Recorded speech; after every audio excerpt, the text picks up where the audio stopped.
Friends, ఈరోజు మా చిన్నారులంతా కూడా సండే కాబట్టి బాగా వర్షం పడుతుంది.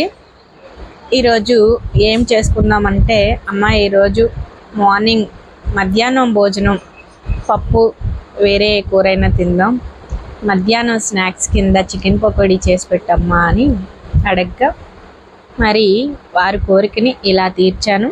నాకు వచ్చిన విధంగా నేను వీరి కోసం చికెన్ పకోడీ రెడీ చేసి అయితే పెట్టాను. మరి తినడానికి అందరూ సిద్ధంగా ఉన్నారు. మీరందరూ కూడా ఒకసారి చూసి వీడియో కనుక నచ్చినట్లయితే లైక్ చేయండి, షేర్ చేయండి, సబ్స్క్రైబ్ చేయండి. మాకు ఇక్కడ ఉన్న వాతావరణానికి వర్షం పడుతుంది, సరైన స్పేస్ లేదు మాకు. ఈ వర్షంలోనే ఈ పిల్లలతో అలాగే పెద్దవారితో చాలా రకాల ఇబ్బందులు పడుతున్నాం మేము. దయచేసి ప్రతి ఒక్కరు కూడా ఆలోచించండి, లైక్ చేయండి, షేర్ చేయండి, సబ్స్క్రైబ్ చేసి ఇక్కడ